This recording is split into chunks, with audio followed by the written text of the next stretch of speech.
So I think it's time. You're a bit of an enigma. You spent so much time interviewing other people. I think it's about time that we find out about you. So the tables are now being turned.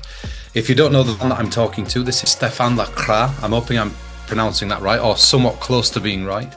And I want to talk to you about your creative process, because you've obviously deep dived into the minds of many people, and you know about them. And I've spent some time talking to you on the phone, so I know you're very creative. I want to spend some time finding out about you. Awesome. I really appreciate the opportunity, and yeah, it's quite humbling, to be able to discuss with other great creative minds, and I consider you to be one of them. So I know that you're also a very busy individual, with your own projects and stuff. So I appreciate you taking a little bit of time to turn the tables. And what would be the first question? What would you want to know besides how to pronounce my name?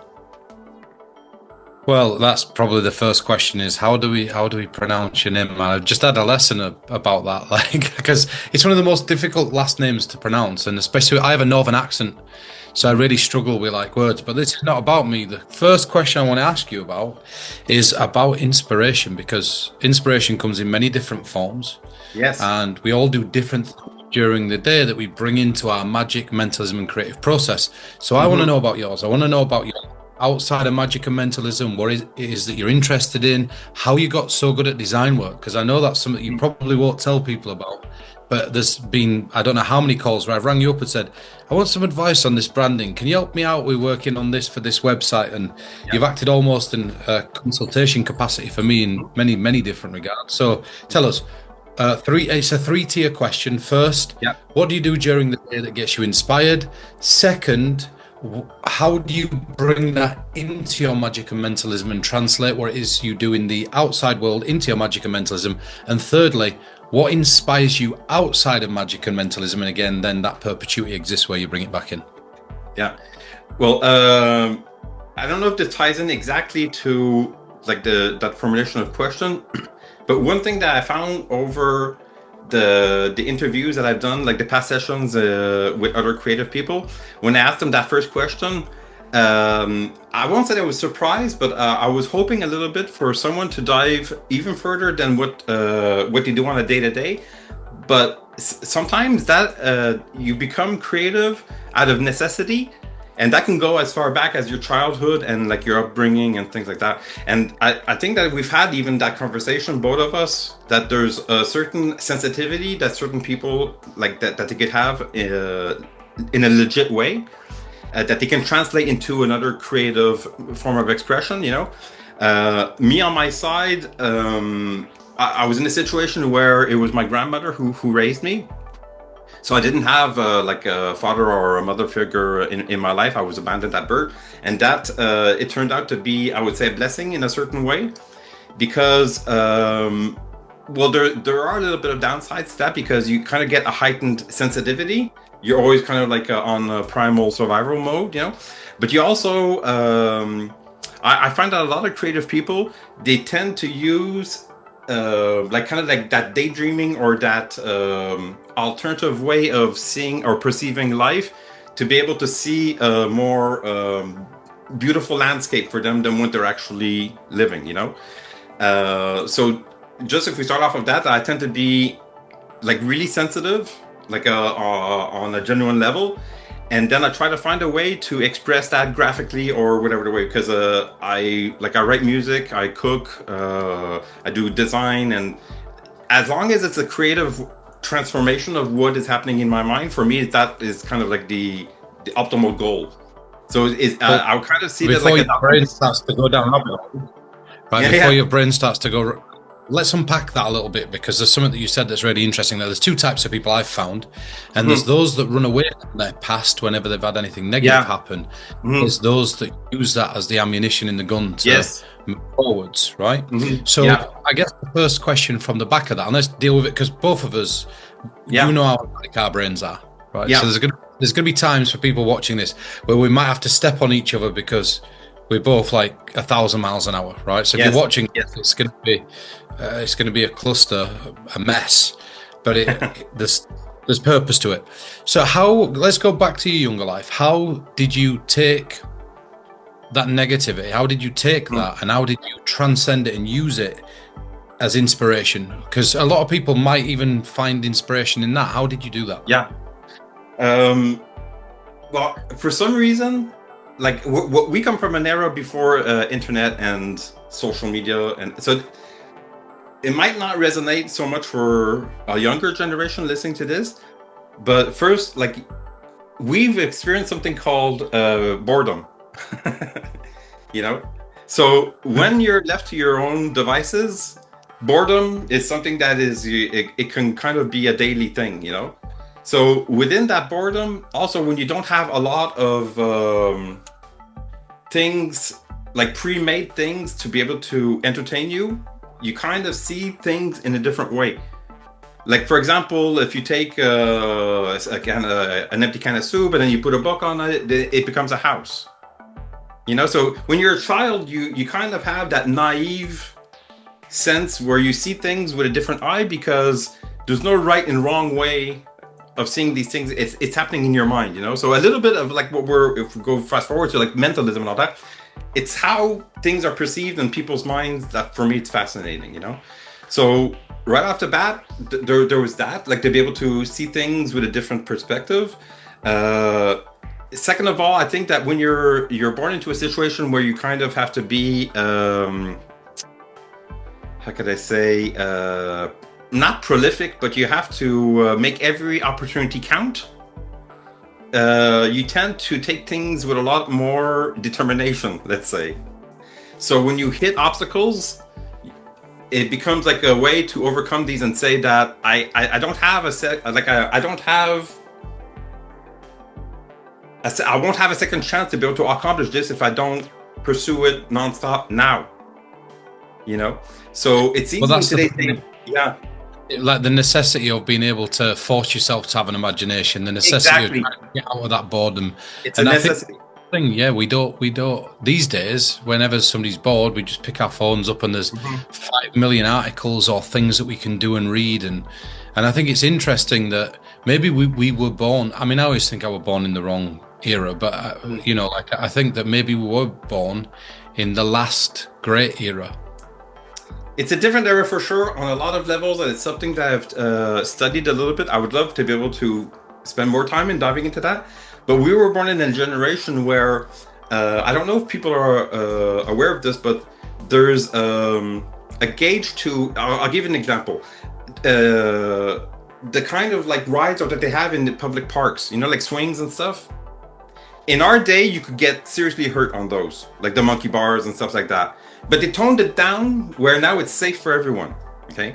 That is not the best thing, because what happens is that we were in a generation where there was danger if you want to explore to a certain limit, but then you had to learn how to, one, trust your judgment, two, recognize when the limit is there and you're not going to get hurt, and it's like coping. It's a coping mechanism, you know. So I feel that we're distancing ourselves from that, not exposing ourselves to like critical situations where, you know, a final outcome could mean your broken arm, maybe, you know, but you learn from that. You learn from all these things, you know? So I think that we're going towards being desensitized, and I don't know. I'm not a super fan of that personally. So I don't know. In that regards, I think that that's something that I would like to work on.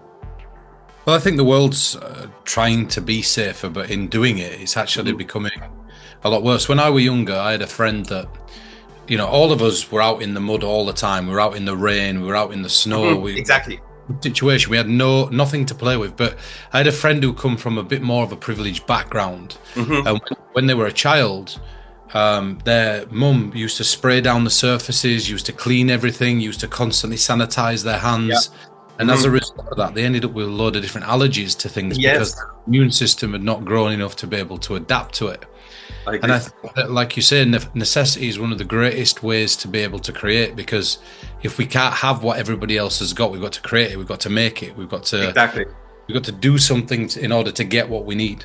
And so I feel you. I think that we are, you know, the UK right now, regardless of what your political opinions are, the UK right now is just imposing a social media ban for everybody under a certain age. Now, that can be looked at as a positive if you take it from the conversation that we're having right now, or a negative in the sense that, you know, so many parents want to be able to govern their own children. They don't need somebody to do it. And it's Mhm. just, again, one more safety measure that's not teaching kids how to be kids. It's like, you know what I mean? So many things, like if you put bubble wrap on everything, you don't ever Yeah, realize what it's like to actually hurt yourself. And same with the monkey bars yeah, and other things. You know, when I remember when I were a kid, I used to go out on the moors with my granddad, and we jump off of hills with yeah, and proper big hills. We'd climb up yeah. stuff, fall, we'd And, hurt. and and you weren't tough if you didn't jump on the one that had the rusty nail popping out of it. Yeah, You that's know, like that's it was always it had a danger factor a bit. so. So if you can, and this is, this is memory based. Could you think back to maybe one defining time where you were doing something and you thought, you know what, this is the first time that I see a glint of getting into that mentalism or magic or whatever it is that you were doing, but the first time where you saw a correlation between your younger life and this, or becoming inspired by it? How did you get inspired by this, and how did the two worlds like correlate? Mentalism. Magic or mentalism, any. Well, I just got into this in 2020 after a coma. So, Wow. yeah. So basically, well, I call it a coma. I was in a catatonic state for like 5 days, and that was following a really toxic work environment combined with like toxic home life at that time. There was a lot going on that wasn't very healthy, and with the work, it kind of like basically pushed me down a health situation where I kind of like collapsed. Okay, from waking from that situation, a lot changed because I kind of said never again. Like I'm not going to leave someone push me to a situation where I'm going to lose my identity and not listen to my instinct, because that was my number one thing before instinct. I think that be with the whole family situation that built before anything, maybe instinct. Creativity is something that you might have, but you need to practice if you want to refine it and get better and better. For me personally, I think that ties into who I wanted to surround myself with. Because they say if you become kind of like the meshing of the 5 people who are the closest to you in your life. So I made sure that I can't maybe choose my family, but I'm going to damn well sure those 5 people that I want in my life. And I know, like, even to this day, I would tend to I'll reach out to someone, let's say, like you, and I say, I want you to be like my mentor. Like, that's something that we don't say anymore, a mentor, to get those 5 people just right. So there was that, and I lost the train, like, in regards to the family and all that, the playing the. Yeah, you were so just basically how you'd been in Oh that yeah, the catatonic coma. state, That's it. the catatonic state.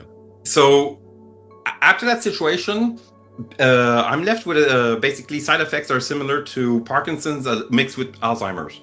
So it plays on the memory and trembling a little bit. So the first thing that they gave me to kind of like try and do rehab was a deck of cards. Because before that, like I never was into magic or mentalism. I didn't even know what mentalism was. The only contact that I had with magic was maybe when I was a child that I did something in a school performance once just because whatever, but it was never of an interest. So what happens is that with the cards, I think that there's an evolution that happens naturally within this kind of circle of like illusions. It's like you start off, let's say, with cards, and then you get into coins, and then after coins you do mentalism. And for me, it was like that kind of stepping thing. And then once I hit the mentalism, I was like, it's really for me because it's more cerebral.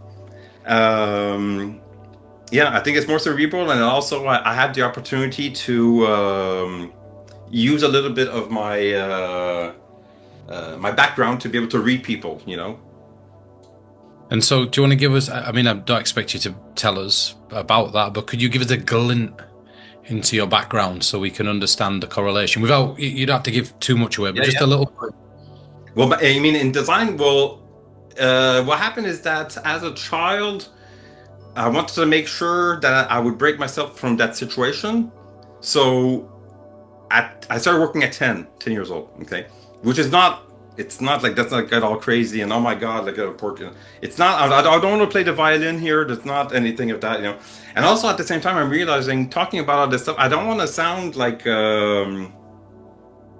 like a preaching philosopher or whatever, something there, I'm you should sound like that. And also, it's not, it's not about it being like a violin, but I think what's really great is sometimes for us to understand the makeup of who you are, Yeah. it's nice. It's nice to know the elements that you cultivated in, and Yeah, I yeah, think that yeah. sometimes I think a lot of people shy away from stuff like that for fear of Mhm. it seeming like, oh, this is the poor It tale. could definitely explain a lot because I might come across for certain people as incredibly generous, but if there's a line that's crossed, I have, That's like, as you well. know, I think yeah, we're very similar in that regard, yeah, like now I've got time for everybody, yeah, today I just spent 3 hours on the phone helping somebody out. I got a nice message this morning off somebody who was just putting something out, and I spent an hour just going backwards and forwards. And so I'm the same, and I think that what happens is, and it's probably happened to you, that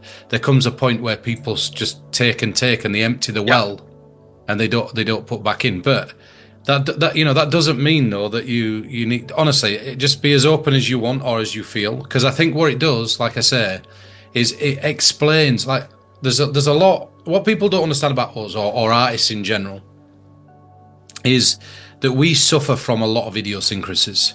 Hmm. So you catch me on a bad day. There's been and I regret this sort of thing, but there's times where people will press me in a message, and I've just had the worst morning on planet Earth.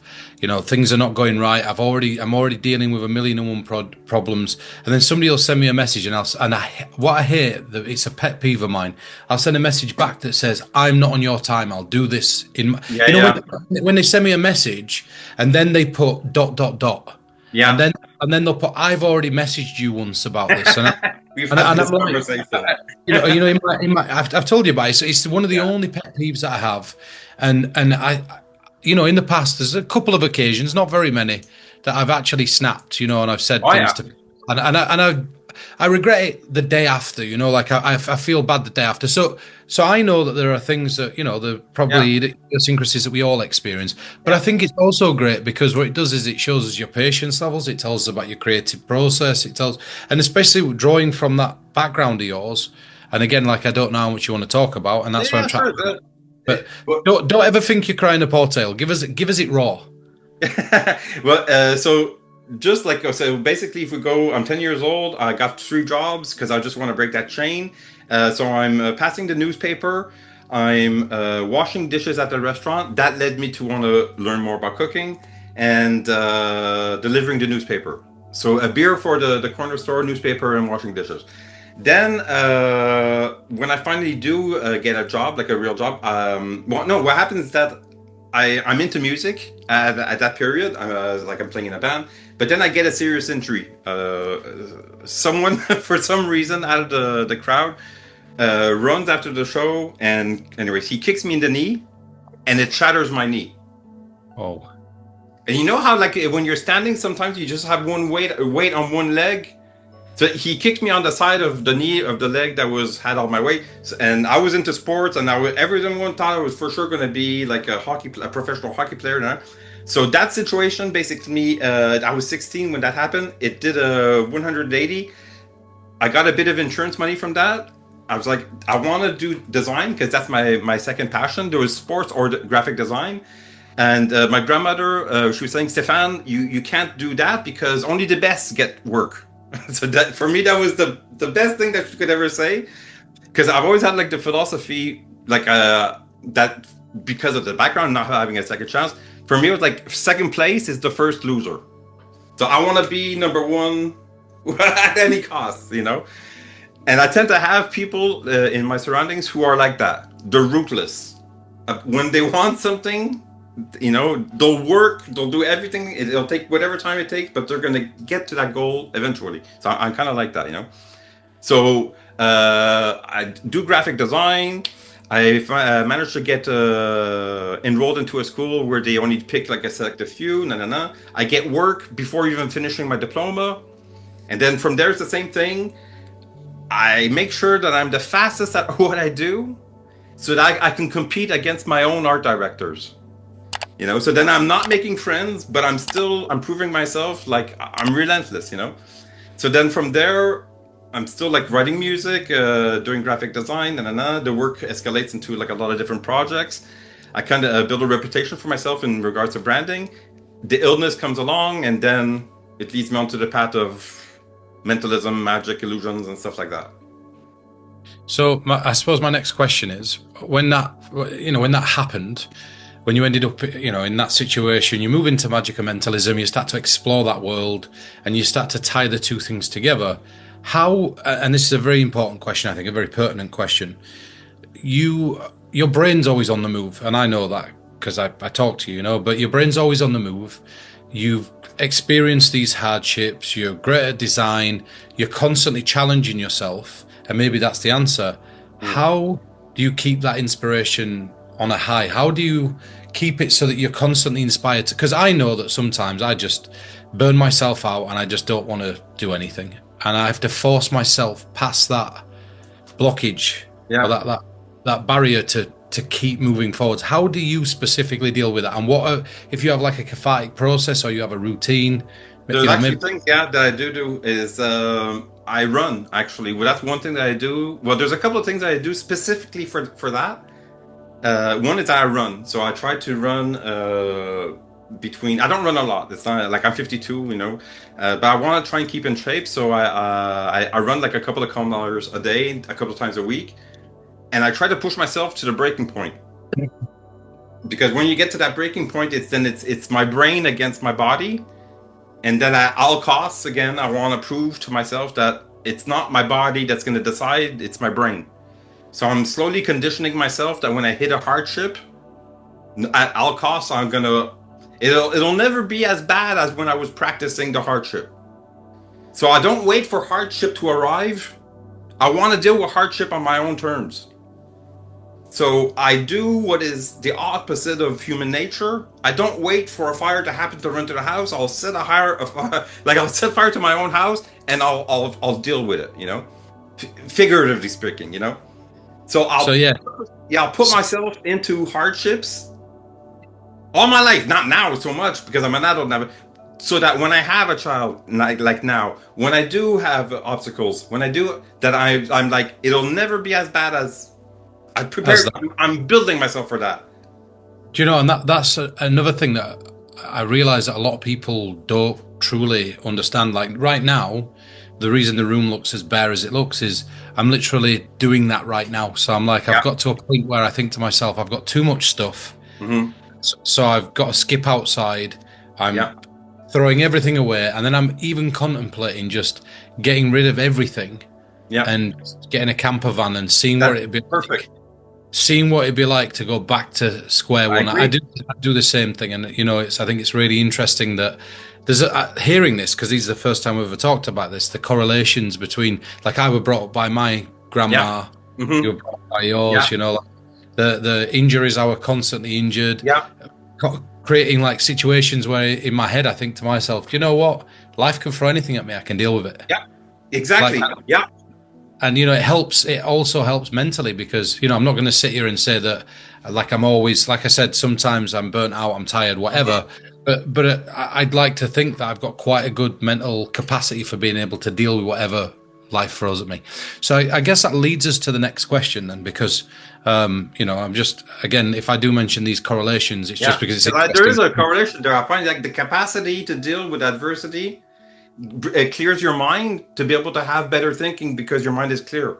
There's and not only that, it's I think it ties in more ways than we can ever imagine, because in our everyday lives, what we get used to is problem solving. And then when we're faced with a problem in mentalism or creation, we just apply the same philosophy and approach it the same way. So I think that, there's a lot to be said about that. But it does lead me to this, because this is where it becomes, for me, I think about how we take that. Like, what is your creative process? Do you sit down and write? Do you just find an idea you don't like and then fix it? Do you have dreams? What makes you think to yourself, I'm going to design some of the things that I design? Or does it even just start as a piece of design work and then you build it from the ground up? I think we're similar into those regards, because, well, for me personally, when I take on if it's let's say cooking or writing music or mental, there's always a pattern to that. Always. I'll reverse engineer it. First, I'll see something that is absolutely like awe-inspiring. Then I'll say to myself, I can do that. I'm a human too, and then obviously I want to do it in my own way, but I'll usually, if it's something that's physical, I'll buy two of them. The first one is to play around with and hopefully break. Usually I want to break it because again, this might sound, the breaking point is where the new things come. The comfort zone stays comfortable. If you go to the limit and it's always breaking and you're always failing, it's because you're on the cusp. You're just on the edge. I like being on the edge. I don't mind making this mistakes. Mistakes are growth. And when you grow, like when you're a kid, mistakes, it's nothing. But as you grow older, you're not allowed to make mistakes, So there's that one thing. So I'll reverse engineer something. And then what I'll do is, example, if it's made out of 3 components, the first step will be, I want to switch the order of the components. What happens? Then it'll be, I want to remove one of the components. What happens? And then I'll do, at the end, I'll replace that component with something else. And from there, usually, it'll go towards something that I never expected, and then it'll grow into whatever it is. So let's say that we take, like I'm just making some notes on things that you're saying, but let's say that, for example, that you find this effect, or it doesn't matter what it is, and we won't name any names, but you find an effect and it does break. And then does your brain then go, why is that broken? And what is it that could have stopped that breaking? Or does it go, are these pieces more interesting? Or does it just do an accumulative of those things? So let's say let's say we take an electronic gizmo. I'm just making this up. We take an electronic gizmo and the signal fails. Yeah. And then the second time you take it out, the signal fails again. And then you take it out and then it fails again. What do you, like, most people at that point would go, I'm going to put that in a drawer and I'm never going to touch it again. That happens. I think I know you enough to know that you have a tenacity where you go, right, okay, it's failing, so now I'm going to build something that's not going to fail. Yeah. When the thing failed, I'll give you an example. Without going to apps, specific apps, I think everyone knows that there's a situation where apps aren't necessarily reliable.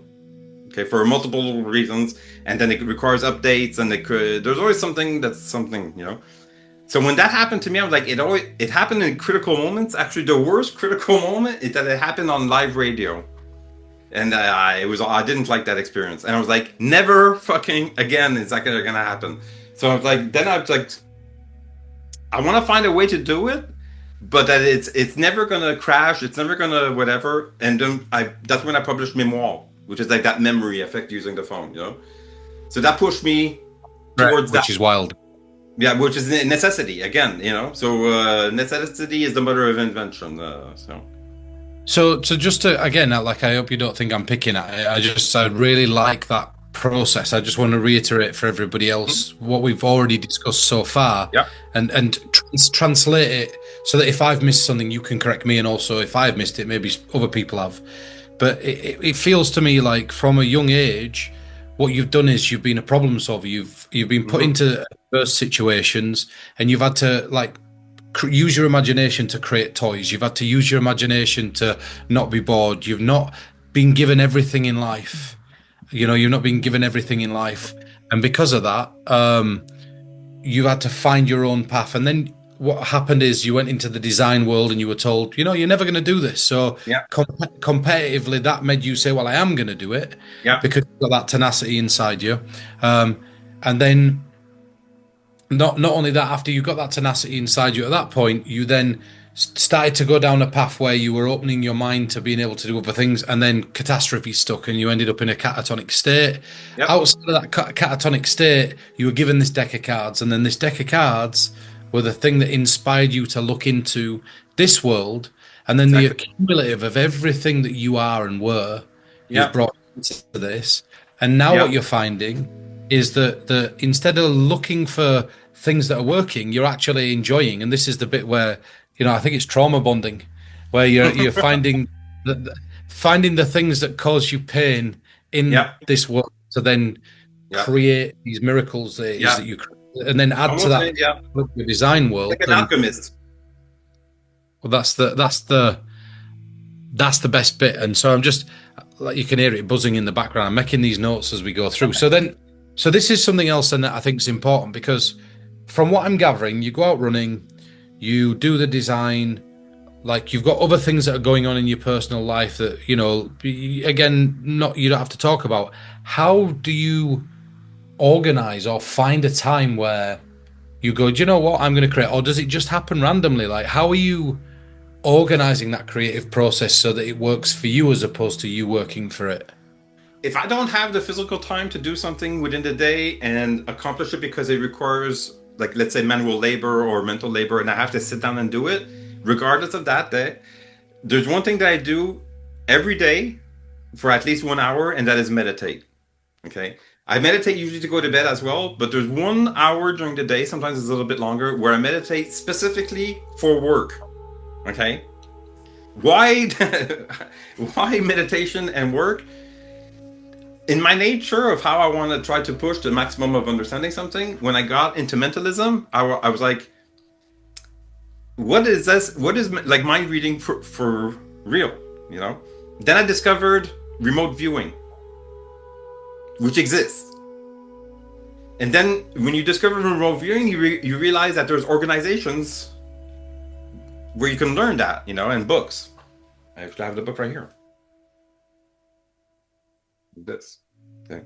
So I actually joined, it's called the International Remote Viewing Association, and I'm a tasker. So every month they send me a task where I have to, it's a number, it's basically... I have to ask, do they send you do they send you it remotely and you have to get, or do they send you it via email? Then they send it, well, you know how it works, that they send it by email. Okay. And it's only a series of numbers, and it's usually the date. So it's FP for focal point and then the date. But the things that the person who sent the subject there, who wrote that number on, it's a photo, it could be a word, it could be whatever it is, but they write that thing on the target. I only get the number. 1 month later, I go and I get the result. How do you do? If you were to grade yourself out of 10, you never know. That's the beauty of it. But I mean, like, when you find out later, a month later. So let's say your consistent level of success or failure. Yeah. Would you say about a 5 or a 2 or a? Well, I'll give you an example. To be able to know that, you can go on the App Store. It's free. The guy he's dead now, but his name is Russell Targ. Okay, so it's this guy. If you want wild stories, we're talking about, see his glasses? That guy's legally blind. He would ride motorcycles. He invented like the most craziest, he's a nuclear physicist with like laser. So he would train the CIA to remote view. Like they would throw him challenges. So with this book, like he teaches people how to remote view, Is this like the Project Alpha style stuff? Well, they have it there. It's a Stargate. They have avocado, paperclip. Yeah. They got they got a whole bunch. But so you get to go and look at these files and practice. So this guy, he made an app so you could practice. And when you get so much of a score on a regular basis, ding, ding, ding, they know. And then you contact them, and then you become a tasker, and you go from there. So I would say, like, usually, if I remember correctly, it was like 24 questions, and I have to get, I think it was like 13 right for it to trigger that it was good. And you have to do that consecutively, like not just once, regularly. Now, once that you become, let's say you're a tasker and you want to remote view, it's not, you're doing this, let's say like in, did you see the Disclosure Day? The guy going like this and he's seeing through the eyes of it's not that. What happens is that, I'll give you an example. One case was that I wrote on, after my session, I wrote that I'm seeing a grid with symmetrical patterned dots. That's all I was able to identify. Another person, he said, I'm seeing wires. Another person said, it's hot and I feel claustrophobic.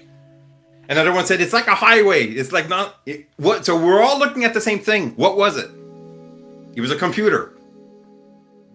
Oh, that's interesting. You know what I mean? So it's not, we're not seeing the object. So what they're training you to do is to not identify what it is. But there's something interesting there as well, that I know if anybody's listening to this and you don't know what the wisdom of crowds is, there's this that is excellent. Yeah, there's a really interesting like principle where it was originally used to guess the weight of meat at a Yes. carnival, but it works with the sweets. If you take 220 people and you have them all guess how many sweets there are in a jar, Yeah. if you divide the total by 220, it'll Hmm. practically give you the exact number of sweets inside the jar, right?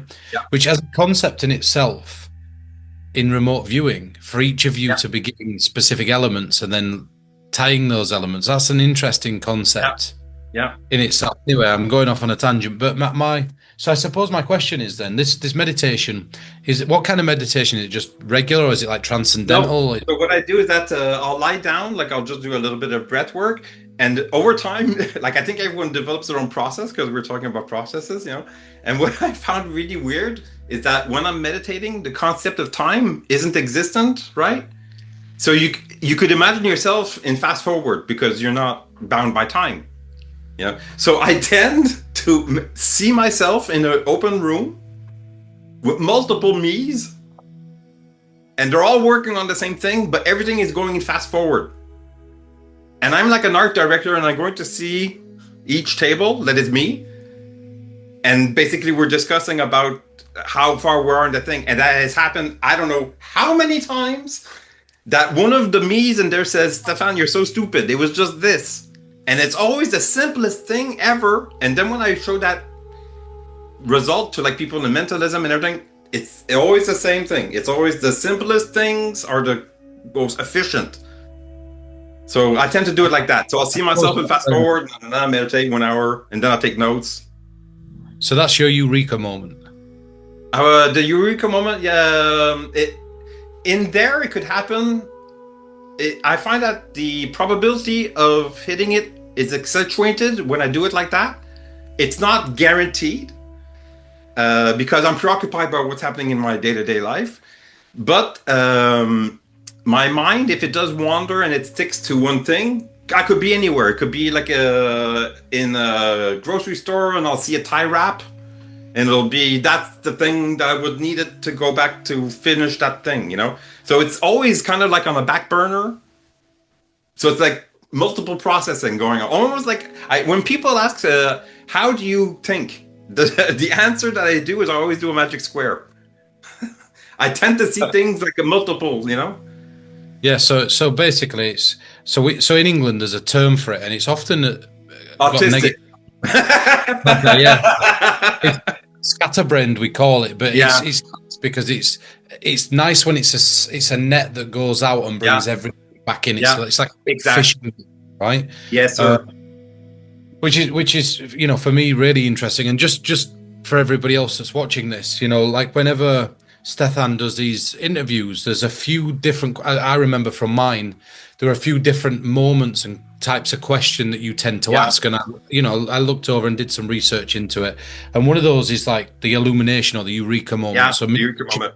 The eureka moment is Phase 3.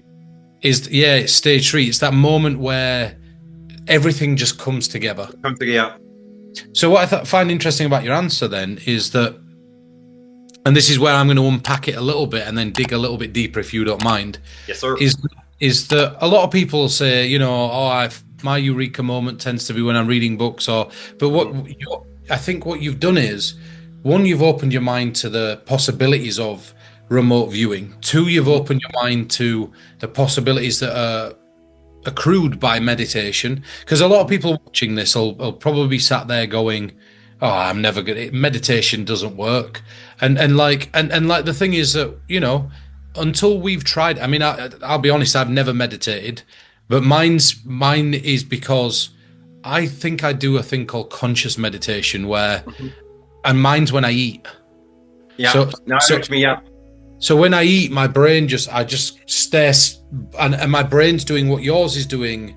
It's the only time of day that I get where I just don't. I'm sat. That's what I'm doing. Yes, it's all mindfulness coming in, and my brain just goes off and does what it does. So I think all of us, to some degree, meditate without knowing. Yes. But one thing that I'm taking from this is that if you're watching this and you've not tried meditating, maybe it's something to look into, right? It's something to look into because, one, I can see that you're sat and you're really passionate about it, which should inspire other people to try it. 2, if you've got that time to sit and do that, well, look at look at Stefan. The results speak for themselves. Hmm. And also another thing that I'm picking up on, and again with remote viewing, a lot of people can say, "Oh, well, remote viewing, it's bullshit. It's this, it's that, it's the other." That doesn't matter, right? And No.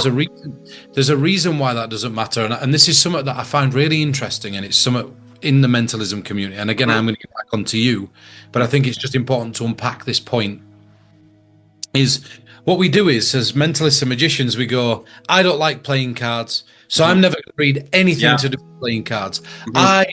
I don't want to ever use a stooge in my show, so Yeah. I'm never going to learn about that. And in my head, I always think to myself, okay, well, there are things that I don't like, and if Mhm. I can make those interesting, and I can find a way that I would use those, then Yeah. there's a beauty in the mundane, right? Oh yeah. And I think there's something that's really pertinent about that. So I really love the way that are finding these interesting plots. Like for example, with remote viewing, Mhm. you have so much experience in that with like the illustrated mind, or looking at like artists and the guy who rides the motorbike with that's legally blind, and Yeah. whether it's I mean, again, my brain's just going 10 to the dozen, but like I'm thinking to myself, how hard would it be to convince somebody that you were legally blind? Do you know what I mean? So if you could do Yeah. that, then you've got this piece of paper that's telling people you're legally blind, and then what could you get away with? What could you do, right? Yeah. Like my Yeah. brain's Yeah. just Yeah. Yeah, I doing, understand. Yeah. Mhm. right? Yeah. But what I find really cool about what it is that you're doing is you're also, and again, I'm unpacking this, is you're taking something that's a problem, and instead of trying to tackle it whole, instead of going, you know what, this is a big problem, what Mhm. you've trained your brain to do, whether you know it or not, is you've trained your brain to break it down into jigsaw pieces. A little So bit. Yeah.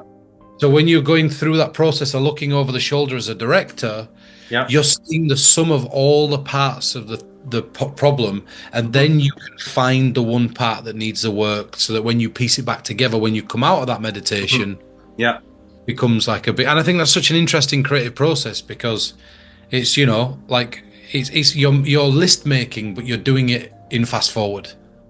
Well, yeah, that's the thing. You could literally do it in fast forward for sure. Yeah. So let's like move on. I hope I'm not asking too many questions, because I No, don't no, want to feel no. like picking, but I'm just sort of trying to translate what I'm interpreting this as. Mhm. So so that, because what I don't want, I think it's always a crying shame, same as, oh, I don't like playing cards, so I'm not going to Mhm. listen. Is that when we hear, oh well, this person meditates and that doesn't interest me, we shut off. And I think that's Yeah. very, I think it's a bit unfair to do that with, the beauty of it. And I think it ties in perfectly with this next question, and that's, how do you start to explore building this and actually bringing it to life? So let's say, for example, you've meditated, you're in fast forward mode, you're an art director, you've gone in, you've picked apart the pieces, you're just missing one little thing. So you get your supermarket cart, you're Mhm. going down the supermarket, you see a tie wrap, you Yeah. see that tie wrap, and you go, fuck, this is Mhm. my eureka moment. You obviously finish your shopping, you get home. What are your steps, physical steps, or maybe mental ones, but Yeah. physical steps, to then bringing that to a reality? So from a thought to something that's real. Well, I think that the luck that I have of my background professionally, like working in advertising agencies and production and stuff like that, is that I have the capacity to execute almost all of the steps physically. I mean, so once that, like, say that key element is discovered, it's really a question of setting aside the physical time during the day to go through it. Which is, I think that for me is like the main difficulty. It's because there's too many things that would require those little, let's say, fires to get put out. So I tend to leave a lot of them just in suspension, unfortunately. And that comes back to, like, I just finished writing a book that I'm just finishing the video part, the follow on, and where I had some thanks in regards to you and other people, because it's that constant, Stéphane, release the stuff. And where is it? I would most probably Wait. not do. I wouldn't. If it wasn't for people like you, first of all, I wouldn't want to share much of what I want to do, because I do it a lot.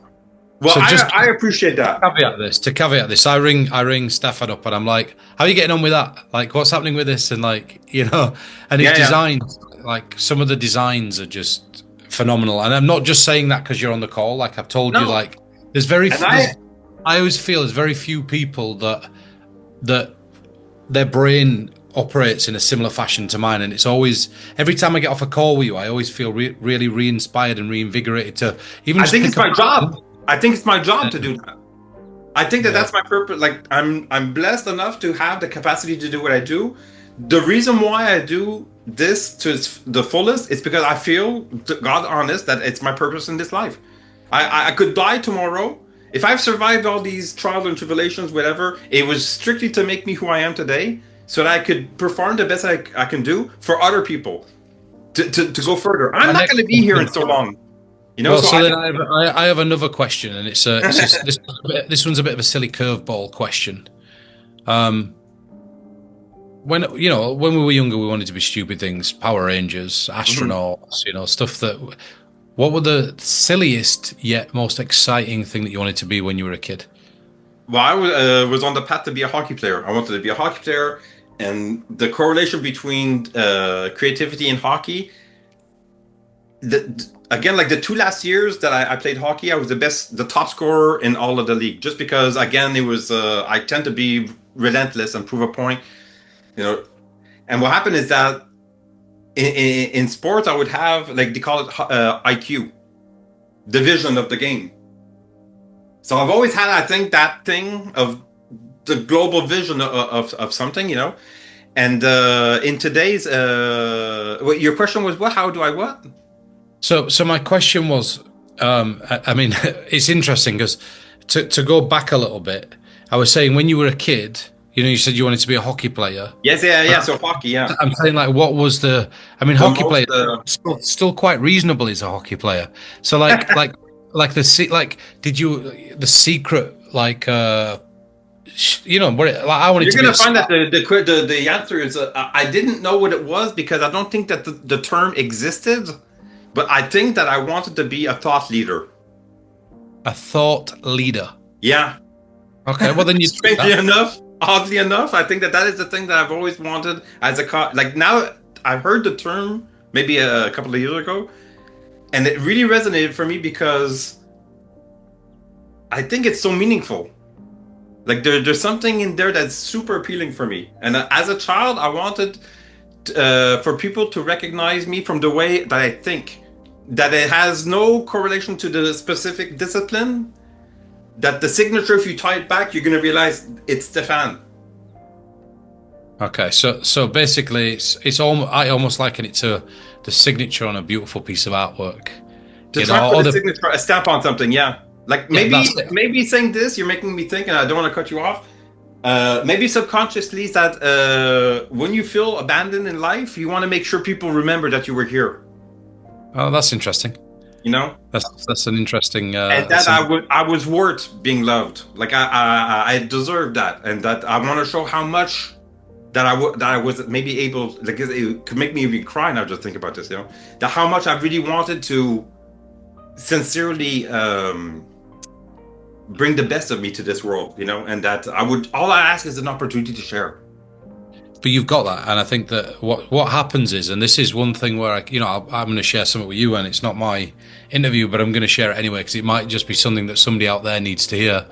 And it's that just unashamedly share. Don't be worried about what the comments are. Don't be worried about what the most disheartening thing in the world, and this is, and you'll understand this more than anybody because of the way you are, is the other day it took me 2 days to set up a setting here, hence the reason I've got to skip outside, but hence the reason it looks the way it looks. There's nothing here at the minute, but these walls were covered with pictures.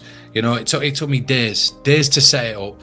Then I had to obviously invest in the lights, which is days' work to be able to buy the lights, and then the camera setup is thousands, and then you hit record and you're sharing with the world 15 seconds or something that's taken you months and months and months to capture.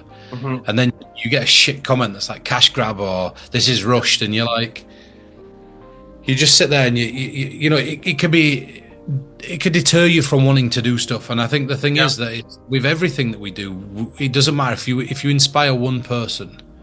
If you inspire one person, then it were all worth it. And I have to say, I've told you earlier on in this call, like I talked to you. I were in America, just finished, come back off of working on a show, and in between we called each other periodically. And I sat and I listened and I took on board what you said. And I said, as soon as I get back from America, I'm going to implement it. So regardless if you do anything else with your life, just know that you already did that with me, right? Yeah. And that makes it all worth it. And I think that for anybody that's listening, that's the same. It's sometimes don't worry about what anybody else thinks. It's just share wholeheartedly and unashamedly, and just wait for the right person to find that advice. If it's there and it exists and somebody needs it enough, they'll find it. The worst thing on planet Earth is when you don't share it for fear of not feeling that you've left your mark. Do you know what I mean? And I think you do that. Sure. So I'd consider you a thought leader. Well, that's much appreciated. You've achieved your dream. So I'm going to move into my next question, because if I don't, we're going to stick on the philosophy, and that's something that we could get deep quick. But so let's say you've had this idea, you've found this tie wrap. It doesn't matter where it is. You've built this in your mind. You've built this thing up. You've drawn on your life experiences to be able to almost bring it to a prototype. So you brought it to a prototype. What is your because I know you're going through this with the book right now and everything else. What is your personal process for then making that a reality where it comes to distribution, it comes to like putting it on other people's radars, and how, when you've got such I've seen a meticulous mind, can you step back and go, that's good enough? Like first, how do you say it's good enough? And secondly, how that has actually turned into a tattoo, because growing up, I only saw perfection or nothing. And in advertising, that is your worst nightmare, a guy like me, because the guy is going to want to like not nitpick at things that no one else will ever know. And my argument was always, I'm going to know. I want to do the best, But there comes a time where you have to realize that's why I like Japanese things, especially philosophy. They have a wabi-sabi. So I put it wabi and sabi, which means beauty and imperfection. So I've kind of learned to embrace that, because I'll give you an example. When you're doing graphic design, you're working with inches and centimeters and millimeters. And then when you go into, let's say, a multimedia and you're working with screens, we're talking about pixels. So you're dealing with someone who wants to get a pixel perfect lining of exactly 300 by whatever, and it takes away a little bit from the fluidity of just executing the general idea and then getting it out and then moving on to something else. Because or else you're going to stay in that swamp if you want, You might not be as prolific that you actually could be, So I suppose then, I mean, again, it's very important for people, again, watching this to understand that sometimes, it's a case in I learn it from, is that like sometimes good enough's got to be good enough. And a weird thing, there's been times I've looked at things like, in videos and other things, and I've gone, oh, I wish that one in there. Like there's this in the background and then I've had people that have gone, oh, my favorite thing in that is this. Yeah, exactly. And it was a mistake or something. And it was a mistake, you know? Well, I'll give you an example with these, because these are my first deck of cards that I made called Ex Tenebris, and it was a successful Kickstarter campaign. Like I had a benchmark of my background is in print. I want to show that I'm a master at print. If I do a deck of cards, it is going to be the maximum of everything that I know into a deck. Was I able to implement that? No, unfortunately, no. Is it good enough? Most probably, yeah. I think a lot of people like it. It got some awards and stuff. But it was things like, example, I wasn't able to get it embossed like I wanted. Sometimes you have to let go of just maybe the minute things that aren't going to destroy the essence.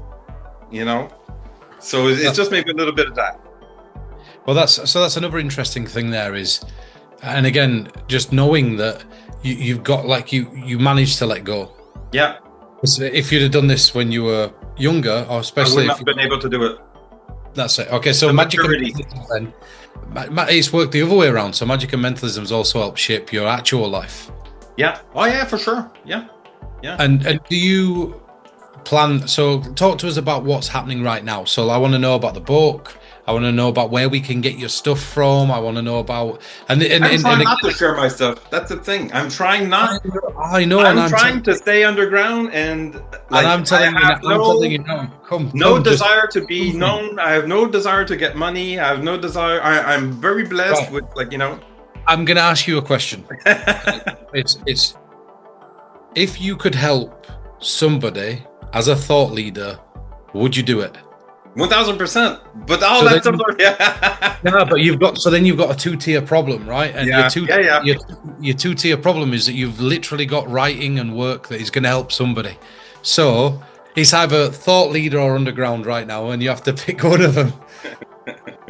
I mean, the things do come out in due time, and again, it's a question of having the ability to let go of perfection. Where can we get them? Where can we get them? Well, I first have to find places to like distribute them. I have a website, but it's kind of, I always make it complicated for myself. So I have a site called Magic Seance. If you go Magic Seance. Yeah, magic. So like magic and a seance. For me, it's like strangely enough, it's because instead of saying mentalism, in a seance, like when you take the time to do a seance or something, I'm looking for that magical moment.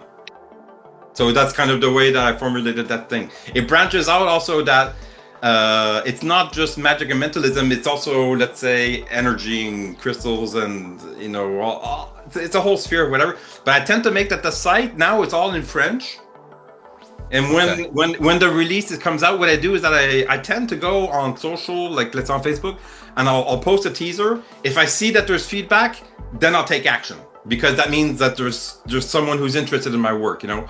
So I tend to do it like that. When the book is going to be done, what I do is that I'm going to go online. I'm going to hide something in the page where people need to do a bit of work, just because I don't want common people to go and get access to our tools. It's mainly that, okay? Because I find there's a little correlation there. A little side note is that I find that the destruction of magic is coming through the sale of magic. A lot of the time. There's something. It's almost a two-tier problem, because it's like you give it away for free and you share it for free, and it's like you it's going to be the same outcome. The difference is that, you know, like there's certain people that create, like you're in a really beautiful position where you don't need to create for financial gain, which is beautiful, because it means that everything that you do is a passion that comes from that. I'm very lucky for that. So Magic Seance, and can you tell us a little bit about the book? Just give us a little. And you could tell us in French if you want. So we've got Well, basically, I tend to do like I think you were asking me earlier. How do I come about like choosing the projects that I work on? I think that I'm objective driven. So what I'll do is that, like example, in mentalism, I realize there's benchmarks that people want to do to achieve whatever. So there's, let's say, book tests. Then there's, let's say, a perfect PK touch or telekinesis. There's like objectives, you know. So the book test I did, I'm happy with what I did. I find it's a good contribution. Then I moved on. So I'm like sequences. I think that mentalists like to play with sequences for some reason, you know. I tend to try and find a way where I could add symbolism to the method. I think that is if I would say that I have a signature, I think it's that. I don't know if that's what's perceived, but that I think is right. Because I don't think that I have the capacity to reinvent the wheel in regards to methods. But I think I have the capacity to have an overall view, to be able to thread the needle so that there's a reason why you do everything. There's a reason why there's 52 cards. There's a reason why you cut to that. There's always a reason, you know? And I want those reasons to be meaningful, okay? So the book now, it's on, well, the title, it's The Subtle Art of Influence and Symbolic Divination. So basically we're looking at symbols. So symbols that we know already. So let's say instead of using ESP, I tend to use these. So these are like hand-drawn symbols. So instead of just a circle, I do a sun, and then with the dots, it means like for ego, like cross keys instead of just a cross, you know, also, you know, so on and so forth. And what I did is that instead of only having 5, because usually in ESP you have 5, I added a 6th one. So oddly enough, in this project, what I'm really happy the most is that 6th symbol, because it's a new thing. It opens that if you want to use like ESP with 6, you could use a dice, you could use equivoque. And also what happens is that that symbol for me represents a kaleidoscope. So it has a kind of like a meaning to that. So forcing sequences so that people after that, they read the title and it sounds like a fortune telling kind of thing, you know. So basically, yeah, who secrets it? So the book itself, and Yes. again, what is the I don't know, you said it's like it's the use of symbols, implementation of symbols, the sort of art of influence using symbology. Yeah. What's the target audience for something like that? And I know you're going to say there isn't one, but I mean, if if somebody's watching this and they're watching this and going, do you know what, these two are batshit crazy, and I'm somebody who's batshit crazy also. Yeah. Like, what would be the target audience? With this book, I think, is that if you're familiar with symbols and symbolism, there's some new elements in here that I propose. It's always proposing, you know, and you might find something that you'll be able to use in that. Okay, if you've seen symbols but you're not familiar about meaning and all that stuff, you're gonna love this because there's a lot of meaning into it's. We're talking about just like lines put together, but it means something for someone, you know. So there's that. And there's also like the way that I show like how to draw them and everything. So there's a lot of like minute little details that all adds up, so that when you use a method, like I won't, it's you know, I don't want to like say the word because everyone will know what it is. But when you use the method, which is super simple, it opens opportunity to create really meaningful demonstrations rather than do traditional matching card sequences. So again, is there a multitude of different things in the book, or is it based around those 6 symbols? What's the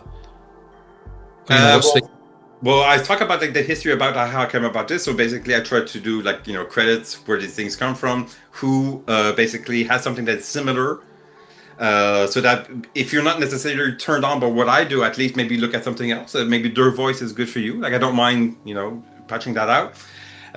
If you're into like wanting to do, I'm a big believer in do-it-yourself kind of projects.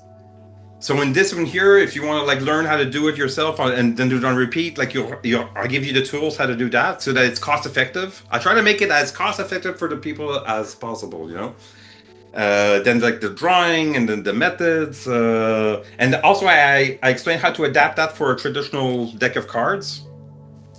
And what happens is that also I tend to give a bonus because maybe I'm too insecure and I want to feel that I want the person who paid for my thing, that they feel a sense of value. So I give a little plus. That's always like a surprise. I don't talk about it, and so I'll give a plus. I tend to give always whenever someone buys from me, especially in regards to packaging. I don't think I've ever sent you my stuff, but I tend to make my stuff really. You showed me we had a call one day and you showed me your breakdown, and I was like, wow, I feel a bit inferior because mine's just thrown into a bag and sent out. No. Like I put it in a little hard cardboard envelope. That's perfect. You know, that's about it. But so is there anything that you think that we should know about your creative process that we might have missed out? Anything that you think to yourself, do you know what, that could help somebody else create? Do you know anything that you think, oh, that were left off the table, it wasn't quite asked? Or well, there's a couple of things, maybe just like quick to close it up maybe on this thing, because I don't want to take too much of your time. I think that there's symptoms that we see within the industry, if you want to call it that, or the culture. Because I find personally this culture to be very toxic. It's something that I've talked about with a lot of different artists, and it's a reason why I try to shy away from this, because I don't like conflict, you know, with people, but I don't shy away from someone confronting me. That's kind of like something I have to learn how to tone down a little bit. But there seems to be people are really driven to want to take credit for the innovation of something. And I think that is really slowing down the progression of a general thing, because people are putting so much attention in wanting to be the owner of an idea rather than the contributor to a movement. So I would think that, like, first of all, if you're working on things like that are a creative nature, maybe to try and step away from wanting to, it's kind of like you know, the more that you want to control it, the less it's going to breed and it's going to die with you. So if you're sincere about your efforts of what you want to contribute to the culture as a whole, maybe just take a reflection on why you're doing it. And if you find that you're able to step away and, you know, not want to take credit for everything all the time, hopefully you'll meet other people that will elevate your work as well, you know. And so, well, I think that's a great point. Is that we can often end up on the stumbling blocks of feeling like you say that well we need to create something brand new, and often sometimes we have to go backwards to move forwards. I think, yeah. Do you know what I mean? So that's so well. With that said, I've asked you everything I needed about your creative process. I think you're a So genius. And I hope that you do get to lead more thoughts, because I think that's something that you're destined to do, and you're doing it. If you don't know Stephane's design work, or you want any sort of consultation on design work, I know that Stephane's very humble and he's very helpful, and he'll help you in any way he can. I'd recommend booking him for a couple of sessions with him on that.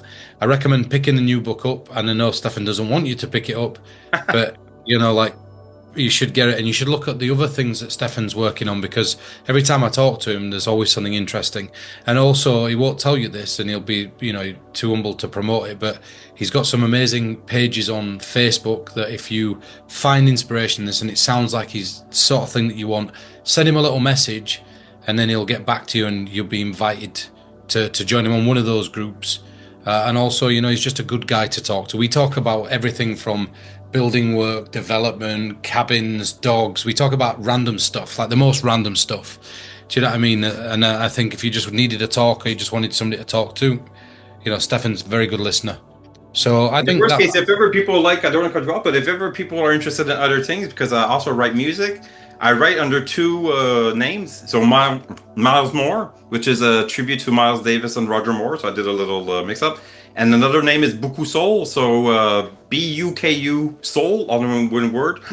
Oddly enough, the style of music that I write is a mix of electronic, African percussions, and jazz. So those are like the style that I try to meld for that. I've DJ'd our own record labels and traveled and produced. So if you look that up, there's a lot of mixes and stuff like that for you, and original music and remixes and stuff like that. Otherwise, if you like food, I invite you. You can go onto my Instagram page. It's Mr. Umami. So if people know what umami is, it's like another flavor, which is something that you can't get enough of. Which was when I was in the dating scene, that was like my name, Mr. Umami. So if you like cooking, you can check that out. And yeah, magic and mentalism. Otherwise, like a little bit of my side little things.